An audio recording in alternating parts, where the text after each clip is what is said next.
Iya, apalagi kalau sampai lari ke narkoba,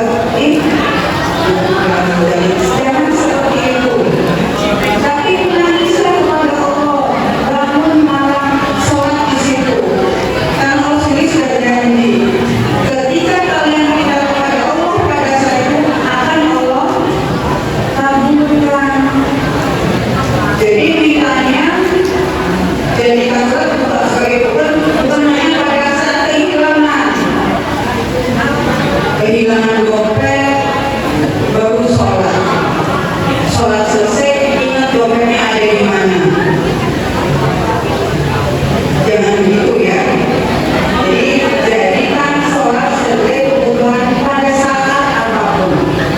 Dengan peringatan sholat ini, mudah-mudahan semua yang diberikan oleh bersama kita, termasuk bapak dan ibu kalian, itu menerap. Secara biologis kalian bukan anak-anak kami, tapi secara psikologis, secara struktural organisasi, kalian adalah anak-anak kami. Ketika orang tua percaya kepada satu keturunan menyelamatkan, maka saat ini di sekolah kami adalah orang tua kalian. Jadi doa tadi, Robisani mungkin masalah itu, alhamdulillah ya Allah, mudah-mudahan kalian, baik anak kami, cucu kami, terus melaksanakan sholat dan jadikan sholat sebagai kebutuhan. Jadi nggak ada lagi yang digerak-gerak untuk sholat. Paham ya anak ibu ya? Itu tidak perlu panjang lebar. Mudah-mudahan bukan hanya seremonial belaka, tapi bisa menjadi sebuah kebiasaan. Kurang lebihnya itu mohon maaf. Assalamualaikum warahmatullahi wabarakatuh. Bismillahirrahmanirrahim. Nun wal qalbi wa ma yasrun. Ma anta bi ni'mati rabbika bimajnun. Wa innaka la'ajrun ghayra mamnun. Wa innaka la'ala khuluqin 'azim. Fasatubsiru wa yubsirun. Bismillahirrahmanirrahim. Al-Haqqah wal-Haqqah wa ma adraka mal-Haqqah. Kadzabat Samud wa 'Adun bil-qari'ah wa amma Thamud fa uhliku bil-qari'ah.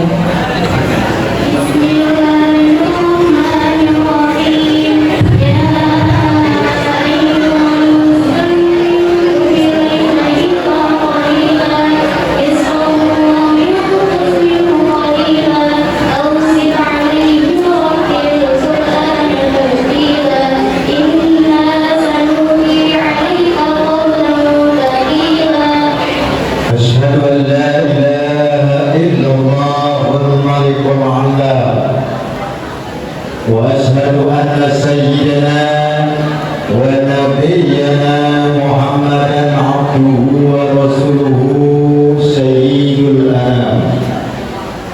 اللهم صل وسلم وبارك على سيدنا محمد وعلى آله وأصحابه أجمعين. أيها الذين اتقوا الله حق تقاته ولا تموتن إلا وأنتم مسلمون. فقد قال الله تعالى في كتابه الكريم وهو أصدق القائل: أعوذ بالله من الشيطان الرجيم. بسم الله الرحمن الرحيم.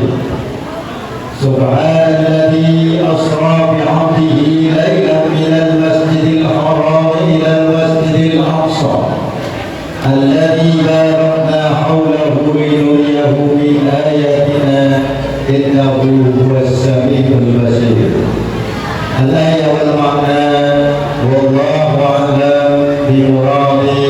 أما بعد Hadirin ma'asyiral muslimin yang insyaallah mudah-mudahan senantiasa dirahmati oleh Allah Subhanahu wa taala.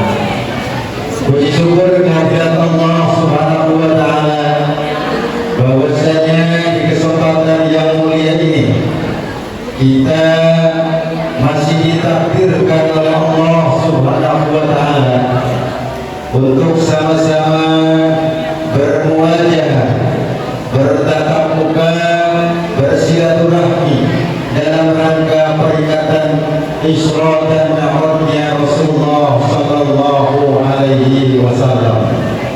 Mudah-mudahan apa yang kita lakukan mendapatkan balasan di sisi Allah Subhanahu wa taala. Amin ya Allah ya rabbal alamin.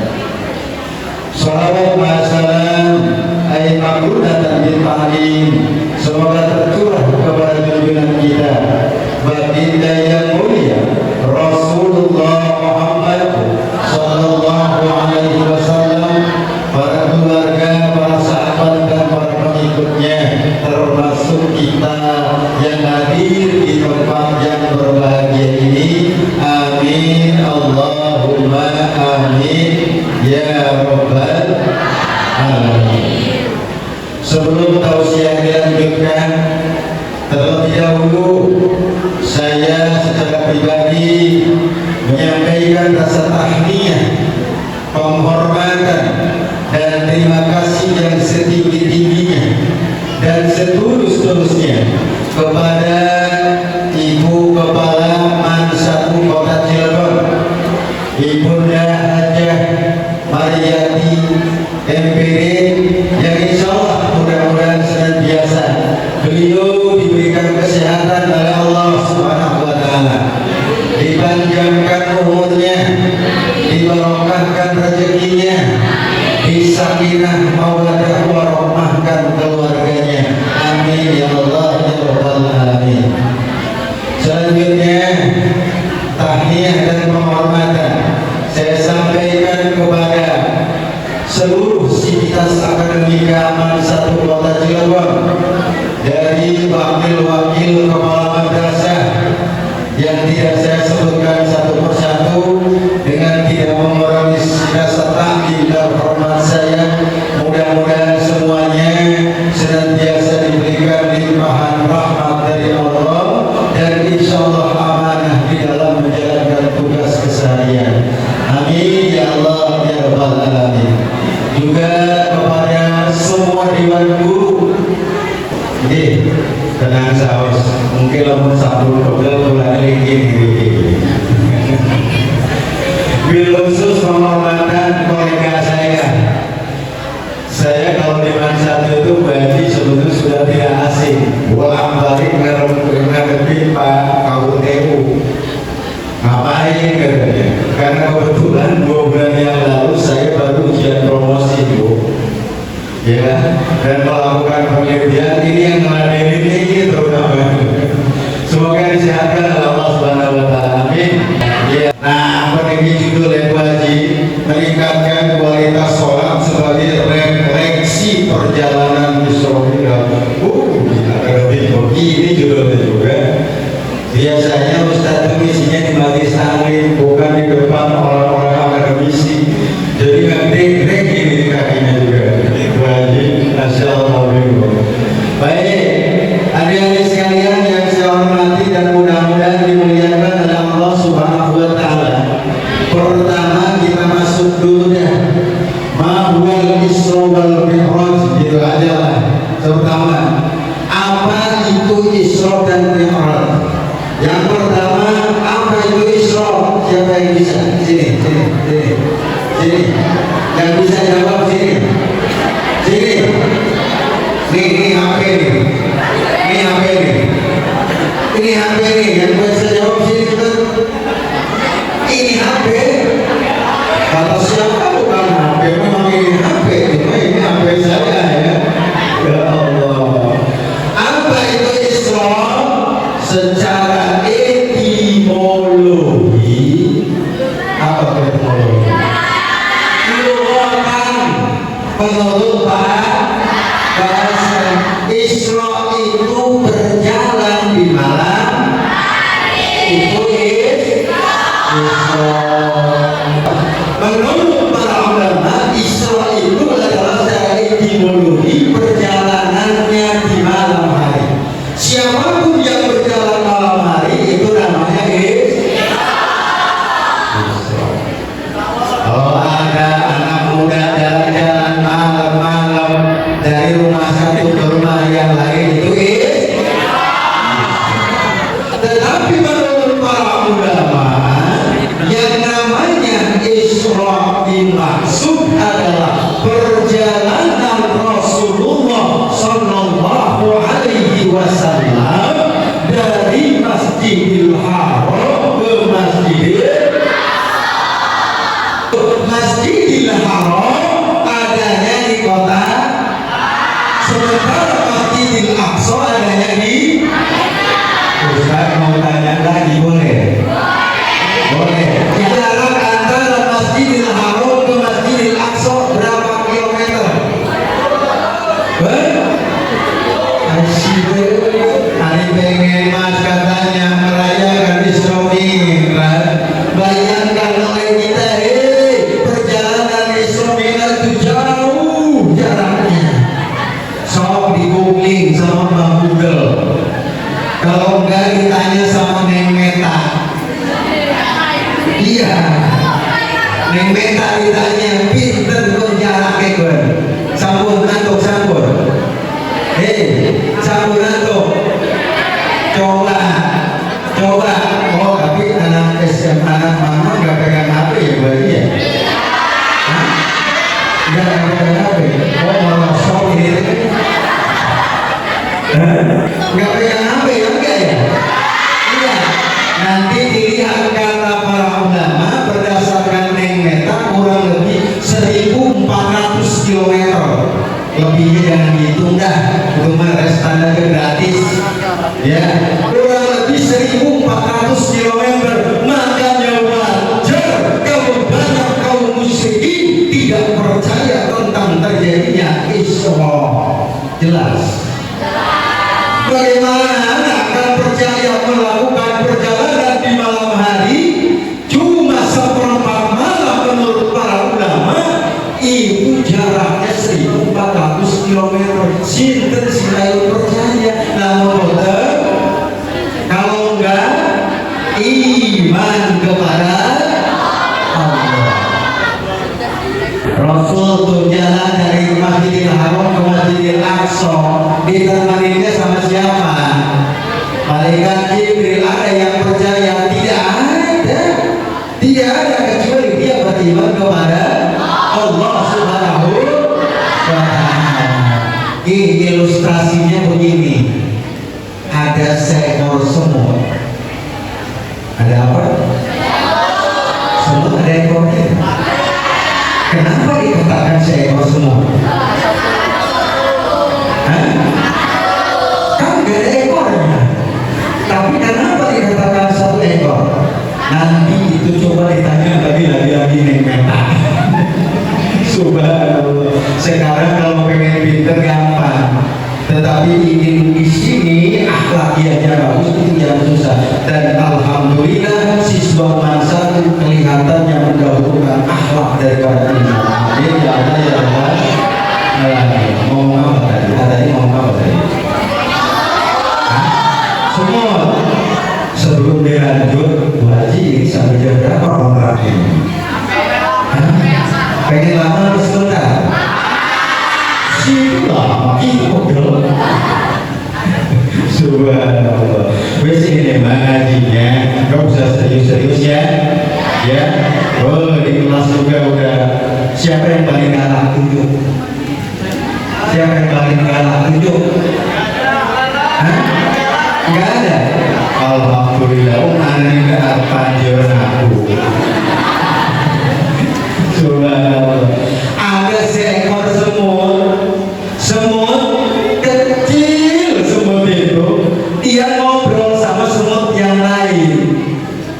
Hei Mut, saya habis dari Jakarta. Tadi jam 7, sekarang jam 12 sudah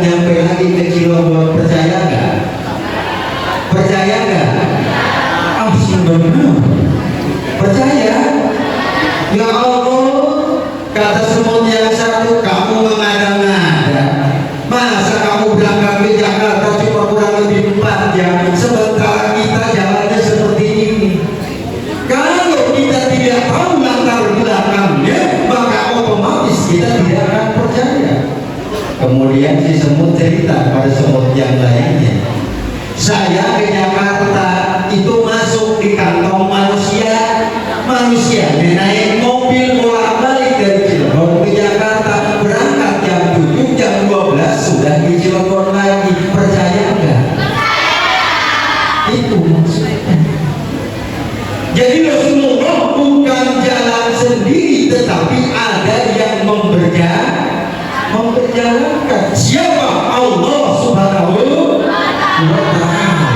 Dari Masjidil Haram ke Masjidil Aqsa itu diperjalankan oleh siapa? Allah Subhanahu wa Ta'ala. Poin yang pertama, kalau ingin sukses, belajarlah dari perjalanan Rasulullah dari masjid ke masjid. Dari masjid ke masjid. Makanya menurut para ulama, perjalanan rihlah yang mendapatkan pahala itu ada 4. Pertama, perjalanan ke Masjidil Haram. Yang kedua, perjalanan ke Masjid Nabawi. Yang ketiga, perjalanan ke Masjidil Aqsa. Dan yang keempat, perjalanan ke masjid Asyir langsung jawab. Yang pojok, anak siswa yang pojok. Pertama, perjalanan yang mendapat ibadah itu ke Masjidil Haram. Kedua, ke Masjid Nabawi. Ketiga, ke Masjidil Aqsa. Yang keempat, sholat di masjid apa itu guru? Pahalanya segitu. Sholat di Masjid Agung pahalanya segono. Artinya sama segitu juga. Berjalan kita ke Masjid Al-Jabar pahalanya segitu. Ini jalan-jalan lagi kita kemana jalan-jalannya? Ke Masjid Kubah Mas pahalanya segitu. Yang membedakan apa? Perjalanannya. Tapi kalau kita berjalan ke Masjid Nabawi pahalanya berapa? Berapa? Berapanya? 1000 kali lipatan. Kalau ke Masjidil Haram berapa lipatan? 100.000 kali lipatan. Maksud Ustaz apa? Namun dengan BPJS punya uang udah ditaruh aja dulu, nanti buat jalan-jalannya berjamaah seluruh aktivitas akademika aman satu, jalan-jalannya ke Masjidil Haram dan Masjid Nabawi. Coba ini buat benten sing nabek kok. Jalan-jalan yang laut, ujungnya pindah korban baju. Ya Allah ya Rabbana, Subhanallah. Kembali apa itu Isra? Perjalanan Rasulullah Sallallahu Alaihi Wasallam dari Masjidil Haram ke Masjidil Aqsa. Sekarang apa itu mi'rajnya? Mi'raj itu apa? Naik. Tadi kita dari bawah naik ke sini itu benar mi'raj. Itu secara bahasa. Kalau secara istilah syar'i, yang nama mi'raj itu adalah naiknya Rasulullah Sallallahu Alaihi Wasallam dari Masjidil Aqsa naik ke langit sampai ke Sidratil Muntaha. Wa qabla hijratin nabiyyil Isra min makatin lailan liqudsil yawm. Kok ada yang terusin? Pernah baca kitab Komil Tugian kan? Baik. Wa qabla hijratin nabiyyil Isra min makatin lailan liqudsil yudra wa ba'da Isra'il urujun lisama hatta ra'a nabiyya rabba kalama min baini kaifin wa tisar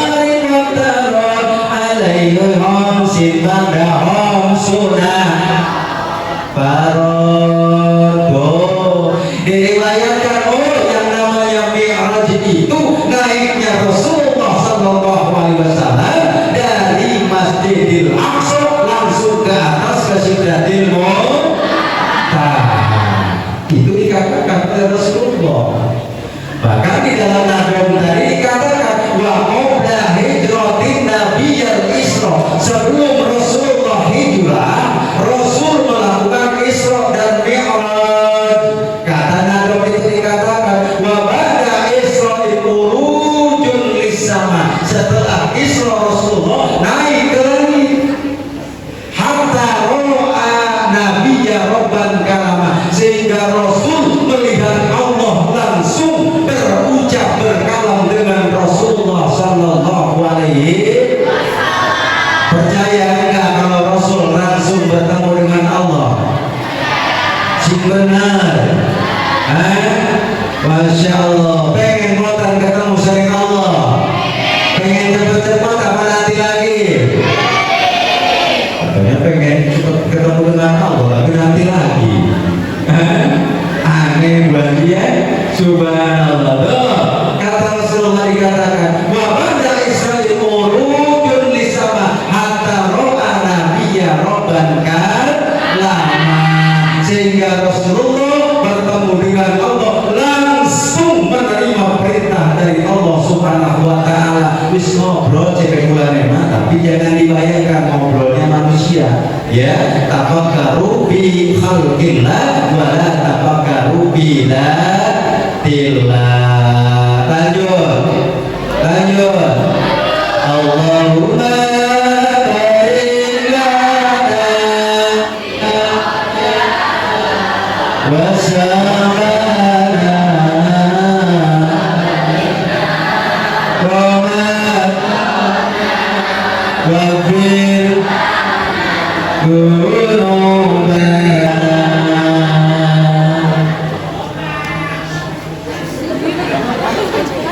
tidak serempak. Allahu Akbar.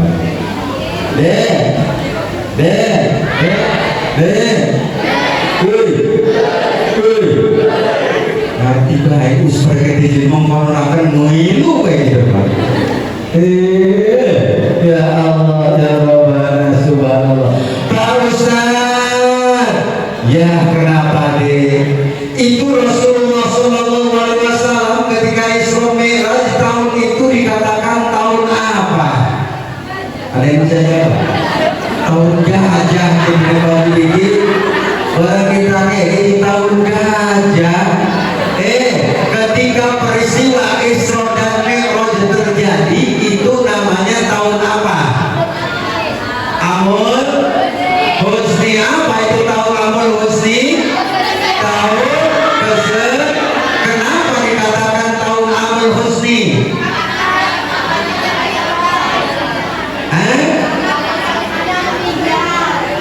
Bu Guru ini dikasih nilainya 9 aja dia. Ya Allah ya Rabbana, itu tahun dinamakan dengan tahun Amul Husni.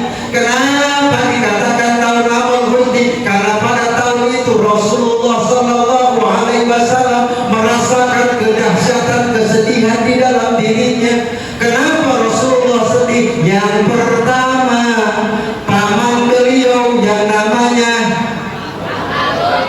Abu Thalib meninggal. Abu Thalib Islam enggak, tapi kok segitu sedihnya Rasulullah?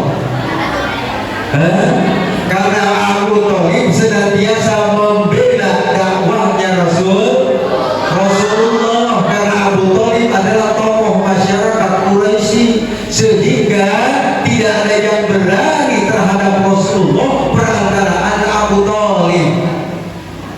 Sehingga ketika itu Rasul merasa sedih. 2 hari kemudian setelah Abu Thalib meninggal dunia, disusul oleh istri beliau. Siapa istri beliau? Siti Khadijah Kubra meninggal dunia pula. Masya Allah. Sehingga tahun itu dinamakan tahun kesedihan, karena Rasulullah ditinggal meninggal oleh 2 orang yang sangat beliau cintai, yaitu Abu Thalib dan Siti Khadijah Kubra. Masya Allah. Sedih Rasulullah Sallallahu Alaihi Wasallam sehingga proses Isra Mi'raj terjadi. Mana yang pernah baca kitab Dardir bi Isoti Mi'raj Rasul? Ada enggak? Ada? Mana sini. Sini. Sini. Sini. Masya Allah. Emang kenapa Ustaz? Dalam kitab itu diceritakan ketika Rasulullah SAW melakukan Isra dan Mi'raj, Rasul disambangkan ke dalam surga dan juga disambangkan ke dalam neraka. Rasul dibawa oleh malaikat Jibril atas perintah Allah Subhanahu wa Ta'ala, ditengokkan ke dalam surga, ditengokkan ke dalam neraka. Di perjalanan Rasulullah Sallallahu Alaihi Wasallam melihat manusia sekelompok orang, ya Allah, sedang menanam pohon-pohonan. Pohon-pohonan itu seumpama tanaman-tanaman mangga, buah-buahan ditanam saat itu langsung besar, kemudian berbuah langsung, dipetik kemudian langsung berbuah lagi. Aneh enggak? Aneh. Tetapi itu adalah kuasa Allah. Rasul aneh bertanya kepada malaikat Jibril, wahai Jibril, itu apa perbuatan manusia sehingga dia mendapatkan perlakuan seperti itu? Jawab malaikat Jibril apa? Ya Rasulullah, manusia yang sedang menanam pohon tadi kemudian langsung berbuah, dipetik berbuah lagi, adalah golongan manusia yang waktu di dunia dia suka menafkahkan sebagian hartanya di jalan Allah Subhanahu wa Ta'ala. Yang pertama Rasulullah Sallallahu Alaihi Wasallam, ya Allah ya Rabbana, kata Rasul, kata malaikat Jibril, wahai Rasulullah, ini orang senantiasa menafkahkan hartanya di jalan Allah sehingga diumpamakan itu tumbuh bisa bi'ati di'bi 700 kali lipat di hadapan Allah Subhanahu wa Ta'ala. Masya Allah. Satu, perjalanan Rasulullah. Jalan lagi Rasulullah Sallallahu Alaihi Wasallam, kemudian menemukan sekelompok manusia yang dibenturkan kepalanya, pecah kepalanya, kemudian kembali lagi ke wujud asalnya, dipecahkan lagi, kembali lagi. Rasul aneh nanya ke malaikat Jibril, wahai Jibril, ini kenapa manusia disiksa seperti ini? Kepalanya hancur dikembalikan lagi, kepalanya hancur dikembalikan lagi. Apa jawab malaikat Jibril? Wahai Rasulullah, ini manusia waktu di dunia dia merasa berat untuk melaksanakan sholat 5 waktu. Ya Allah, ya Rabbana, subhanallah. Kata Rasulullah Sallallahu Alaihi Wasallam, ternyata seperti itu. Orang yang berat melaksanakan sholat 5 waktu dipecahkan kepalanya oleh Allah Subhanahu wa Ta'ala. Maka Ustaz titip ke adik-adik, kalau hidup ingin sukses, tanamkan dalam diri, jaga sholat 5 waktu. Insya Allah. Ditambah sholat sunnahnya. Suka sholat tahajud enggak? Kadang-kadang ini sebentar lagi bulan Ramadan, padahal pagi ke sekolah sampai jam 2 kadang-kadang, dan subuh sudah bangun nyiapin makan untuk suami, untuk anak, betul gak Bu? Ya Allah, dilakukan oleh kita, beres ke sekolah, pulang kita ngeliat ke dapur belum ada apa-apa, pergi ke pasar, kadang-kadang tumbas segala-gala, jam 4 sudah masak, betul gak Bu? Ini di luar adik-adik ya, ini ibu gurunya dulu nih, Masya Allah. Jangan beres kita, beres sampai maghrib kita masak segala macam, siapkan buat kita buat keluarga, beres, langsung santai gak Bu? Belum, ngapain lagi? Ambil piring, cuci lagi. Masya Allah, datang waktu Isya kita laksanakan apa? Tidur dah. Belum, ngapain? Pergi ke masjid, kadang-kadang ngapain kalau bulan puasa? Sholat tarawih berapa rakaat? 20 rakaat. Kita mau witir 3, kadang-kadang ada yang 11. Apa-apa silakan, berapapun yang penting tarawih. Ya Bu. Beres itu, masya Allah, itu di bulan puasa masih ada waktu diambil oleh kita Quran, baca Quran masih sempat itu. Coba di luar bulan puasa, kuat nggak sholat yang mulai 20 rakaat? Kuat? Mana sih ngomong buat gue? Masya Allah ya. Coba Allah, masih ada waktunya, masih si benar. Ini baru kulitnya, ini judulnya belum. Ini saya kalau ngisi ceramah biasanya 3 jam. Iya, tapi balik-balik gempor. Halo, masih ada di luar? Masih? Subhanallah.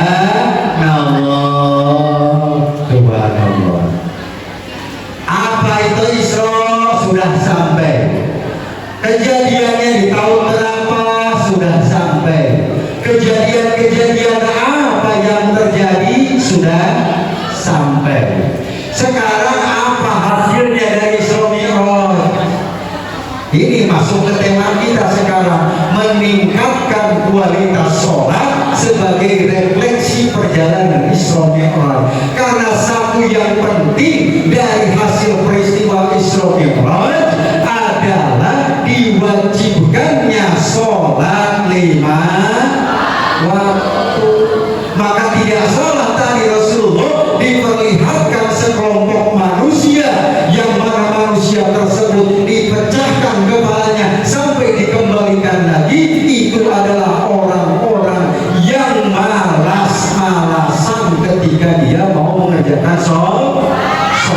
Hasil dari Isra Mi'raj, Rasul katakan dalam hadis Bukhari, dipardukan kepadaku sholat yang tadinya 50 waktu, yang kemudian dinegosiasi dengan Allah turunlah menjadi 5 waktu. Masya Allah. Suka sholat? Suka? Berapa rakaat sehari semalam? Berapa? 17. Orang baik ini gak apa-apa ya, Masya Allah. 17 rakaat. Tapi diingatkan guru oleh Allah Subhanahu wa Ta'ala. Maka buka Quran surat Al-Mudaththir ayat yang ke-40-43. Silakan buka Quran surat Al-Mudaththir ayat 40-43. Ada yang hafal enggak? Ada yang hafal? Yuk, ada yang hafal? Quran surat Al-Mudaththir 40 saja dulu. Coba dibaca.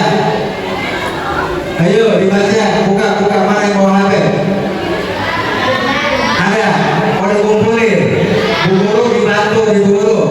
Quran surat Al-Mudaththir ayat 40. Apa itu bunyinya? Ini adalah refleksi dari sholat kita.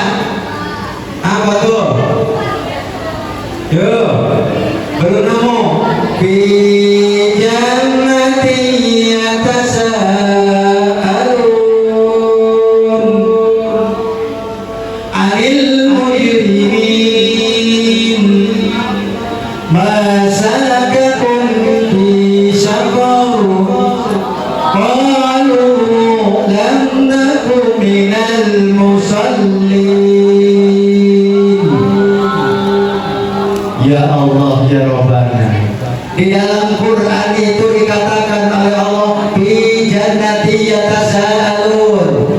Ternyata penduduk surga itu saling bertanya-tanya.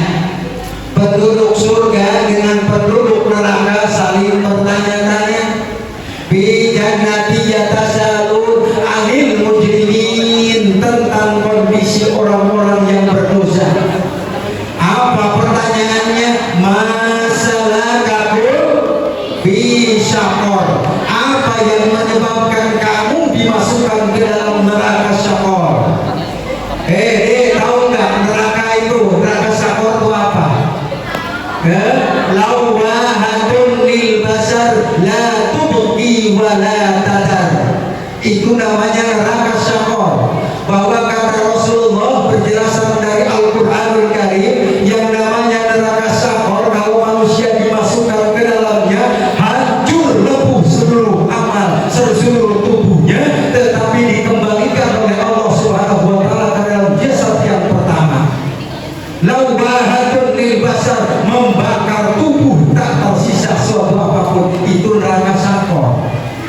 Lalu apa dosanya sehingga masuk ke dalam neraka Saqar? Salah satunya adalah lam naku minal musallin. Karena kami tidak termasuk pada golongan orang-orang yang mengerjakan sholat. Nah, jangan bangga dulu kalau kita sudah sholat. Ya Allah. Soalnya kenapa?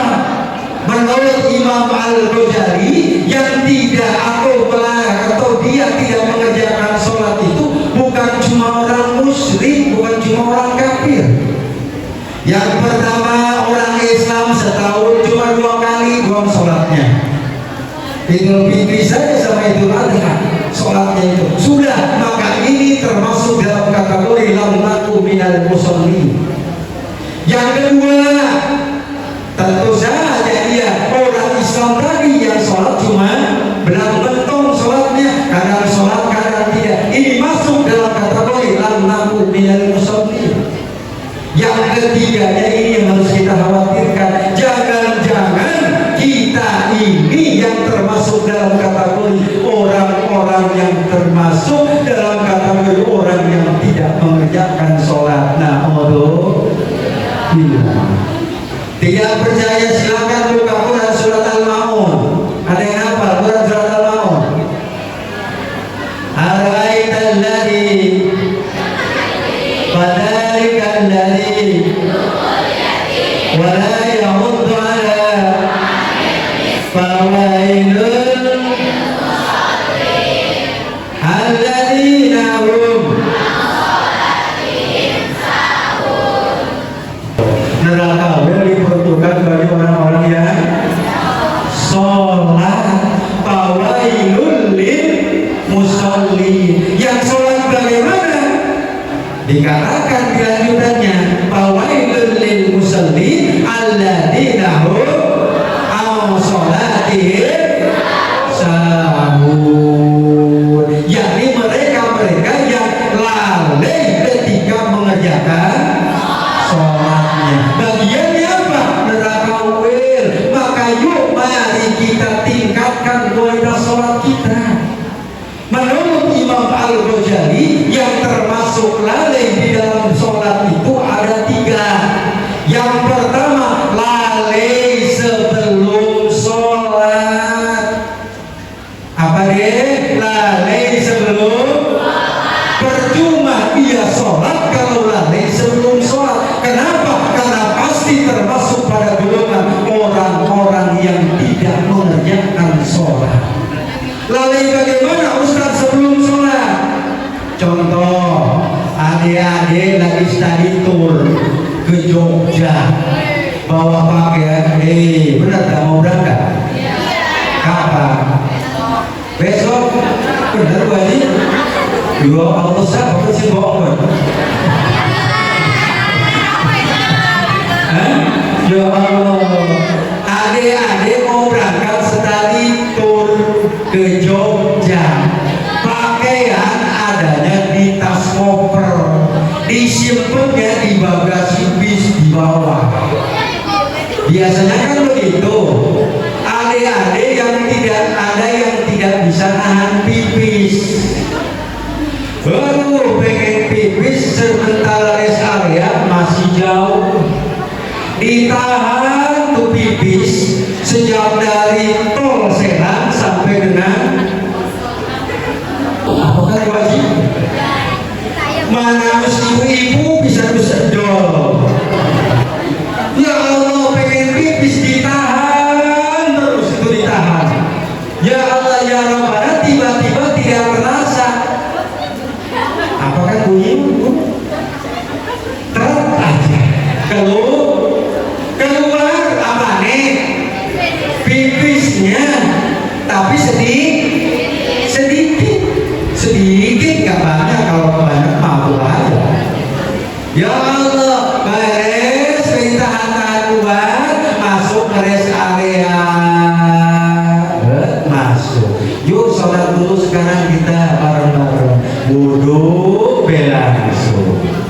Ini mah di sana murid yang lain, di mana satu mah nggak ada. Ini mah murid di sana jauh. Ya. Masuk ke rest area ambil wudhu biasa. Ya Allah, habis ambil wudhu terus besolat. Allahu Akbar, ya Allah terimalah sholat saya. Padahal tadi ada pipisnya. Sah nggak sholatnya? Sah nggak sholatnya? Maka kata Rasulullah, tanazzahu minal baul, fa inna amata adabil qabri minhu. Kalau pipis bersihkan yang benar-benar sampai dipuncak-puncak bila berumah. Kenapa? Karena kata Rasulullah, tanazzahu minal baul, fa inna amata adabil qabri minhu. Dahsyatnya siksa kubur salah satunya disebabkan karena pipisnya, ceboknya tidak bersih. Jelas? Jelas? Udah jelas Pak? Udah ngajinya? Ya, Bu Haji? Masih ada? Oh, jam 8.57. Berapa menit lagi?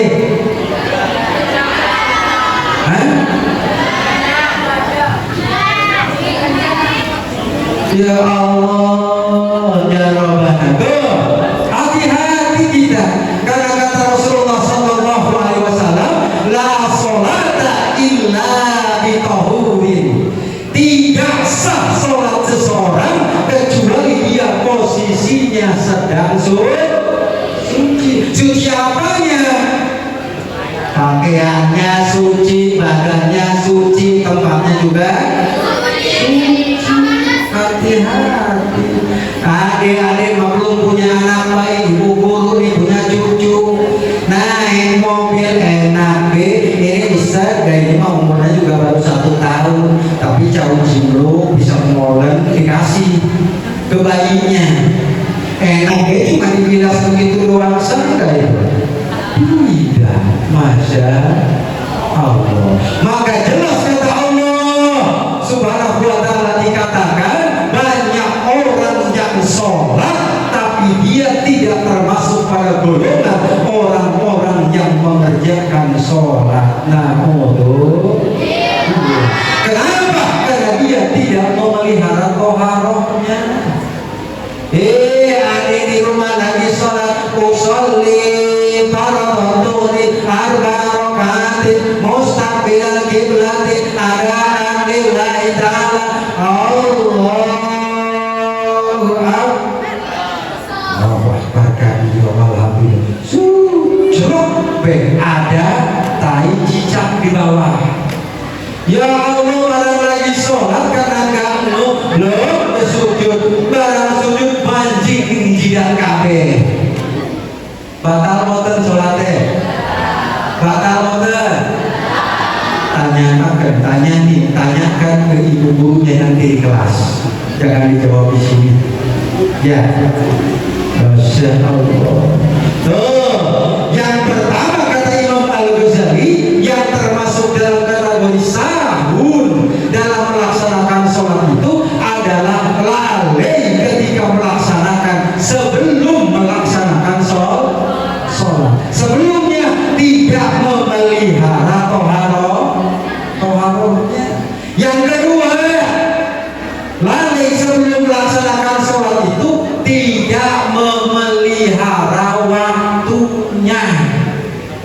Ingat, tidak memelihara.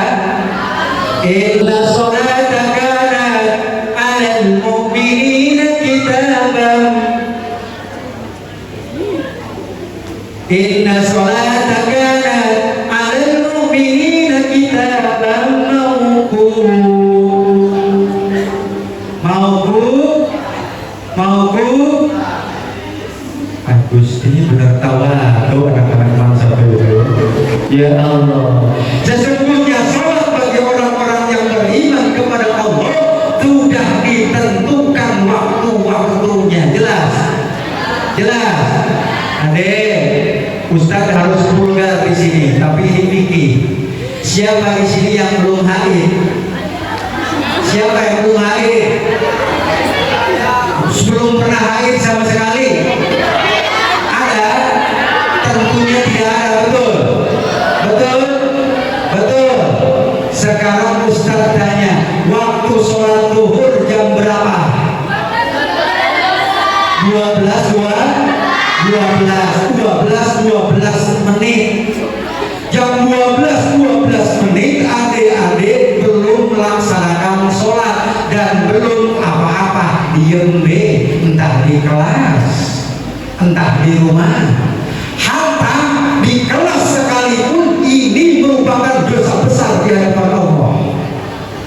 Maksudnya pripun Pak Ustaz? Waktu zuhur jam 12 lewat 12 menit. Adik-adik jam 12 lewat 30 belum sholat zuhur. Catat, jam 12.30 belum sholat zuhur.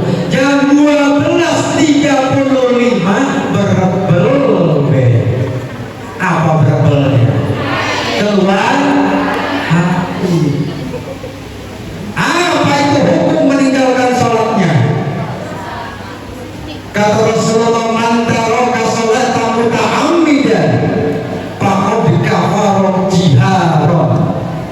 Barang siapa orang yang meninggalkan sholat satu kali saja dengan disengaja, maka sudah tampak kekafiran secara jelas terhadap yang bersangkutan. Nah,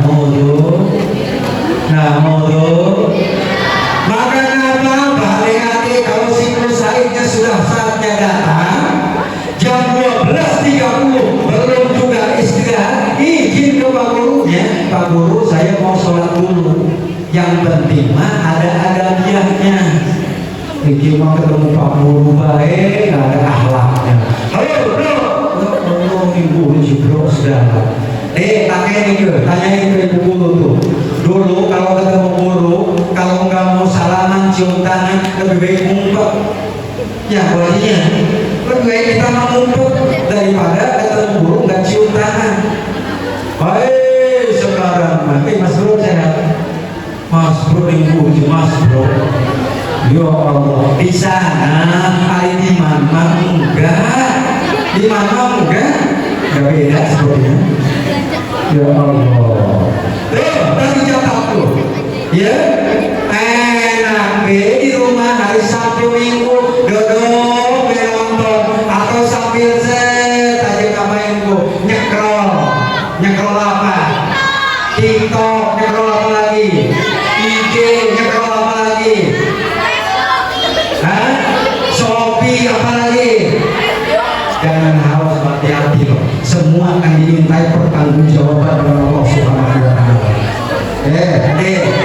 Kalau nyekrol TikTok, IG, YouTube, apalagi dan lain-lain media sosial sehari semalam berapa jam? Berapa jam? Sudah hampir 12 jam katanya. Ya Allah, ya Rabbana, Subhanallah. Hindarkan itu ya, Masya Allah. Kembali itu tadi, maka kalau orang meninggalkan sholat satu kali saja dengan disengaja, dia sudah tampak jelas kekafirannya kepada Allah Subhanahu wa Ta'ala. Kalau kita sengaja tidak meninggalkan sholat, itu sudah kafir. Ini mah kita meninggalkannya dengan disengaja seperti tadi, maka itu tampak jelas tanda-tanda kekafiran kepada Allah. Ya Allah, hati-hati betul. Itu bagaimana? Jangan ada kalimat kabok, jangan ya langsung. Kenapa? Karena sholat begitu fundamental di dalam Islam, insya Allah. Tadi itu yang pertama, orang yang lalai di dalam sholat itu lalai sebelum melaksanakan sholat. Yang kedua, lalai juga dikatakan oleh para ulama dalam melaksanakan sholat itu adalah lalai ketika melaksanakan sholatnya. Kebayang nggak bu? Kebayang nggak bu? Kebayang nggak? Jadi ingatan saya lagi pengajian umum padahal ini mah anak mahasiswa, makanya disebut Pak Bu, baik Bu, jadi kalau pasang baik gitu. Yang kedua, orang lalai itu adalah lalai ketika dia melaksanakan sholat. Ya Allah, maksudnya bagaimana Pak Ustaz? Ketika sholat dia tidak menjaga rukun sholatnya, tidak menjaga pembatal sholatnya. Kalau rukun sholat ada berapa? Rukun sholat ini mazhabnya apa yang dipegang? Mazhab Imam Syafi'i. Kitab yang dipegangnya apa? Fathul Mu'in, Fathul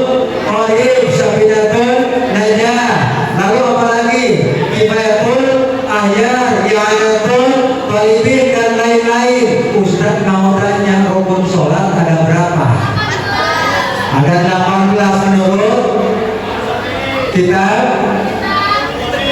Hati-hati, ada yang 17, ada yang 18. Nomor pertama rukun sholat apa?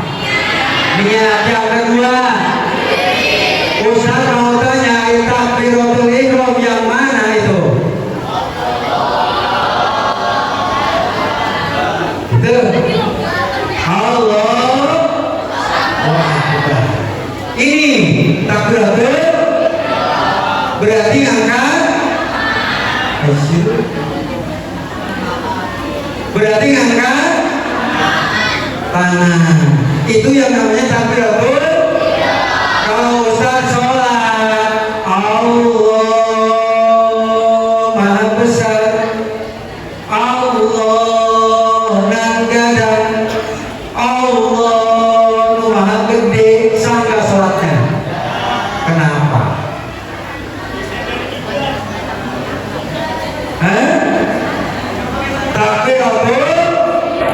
Takbiratul ihram yang mana kalau begitu?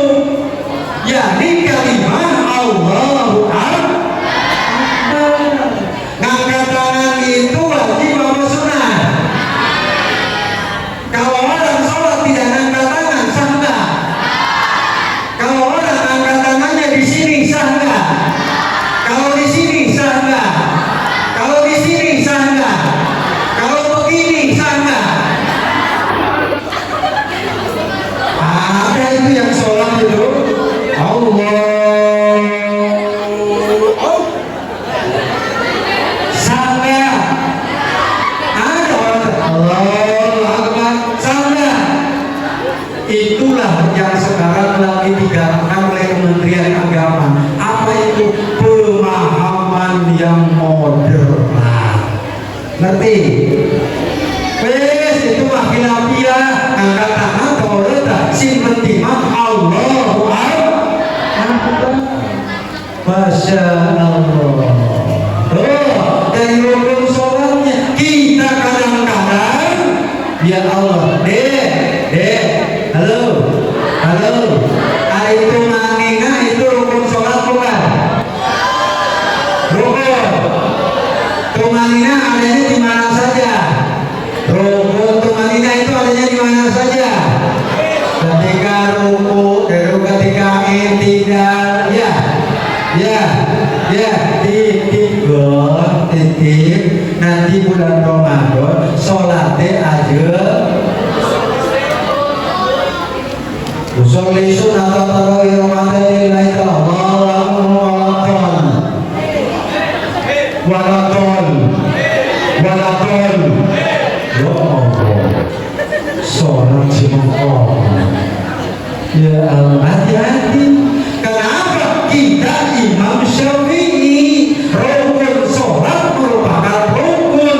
Kalau itu ditinggalkan, maka sudah tidak sah sholatnya. Maka masuk dalam kategori orang yang sholat, tapi dia tidak termasuk dalam golongan orang-orang yang mengerjakan sholat.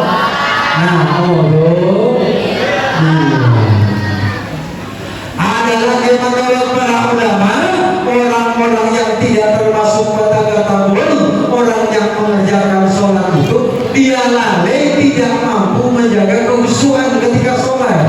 Potensi kita untuk khusyuk itu diciptakan. Masya Allah. Mudah-mudahan Allah memampukan kita di dalam melaksanakan, terus meningkatkan kualitas sholat kita. Amin ya Allah ya Rabbal Alamin.